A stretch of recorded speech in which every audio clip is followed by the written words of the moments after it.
toys coated with lead paint to tainted milk to contaminated pet food, these images have shaped what it means to be made in China.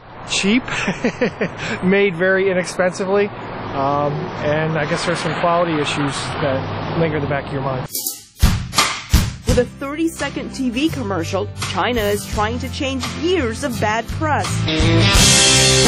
Commissioned by China's Commerce Ministry and 4 major industry groups, this commercial is believed to be the government's first bid at global branding. An offshoot of an American ad agency made it.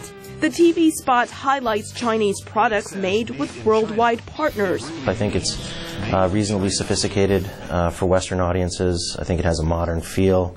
International media consultant Tapio Christensen has worked with Chinese companies. He says the commercial is necessary after melamine-tainted milk produced in China killed at least 6 Chinese children and made hundreds of thousands sick. They did a pretty decent job in trying to potentially dispel some of the perceptions that some in the West have about Chinese goods. But business professor Johnny Johansson sees another message in this commercial. It's so defensive.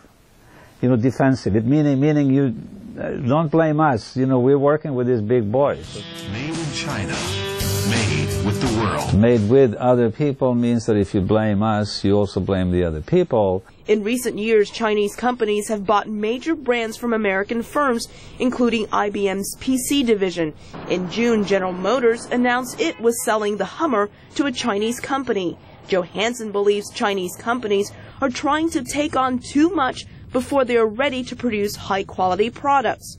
I don't think management-wise they are. I don't think, in fact, the quality of the manufacturing is as good as they believe. Johansson compares China to Japan's industrial development in the 1950s. He says Japanese vehicles were at first poorly made.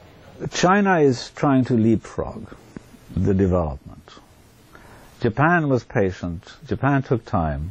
Most of the countries take time. You can't really do this so quickly. But Christensen says new technology is allowing China to do what other countries could not in the past. You have this massive leapfrog in technology. The environment today, relative to the 50s, in terms of how quickly you can acquire information or how quickly you can create new things, has rapidly changed. The Chinese goods have really moved up in terms of quality, and that Western companies are trusting their brands to Chinese manufacturers.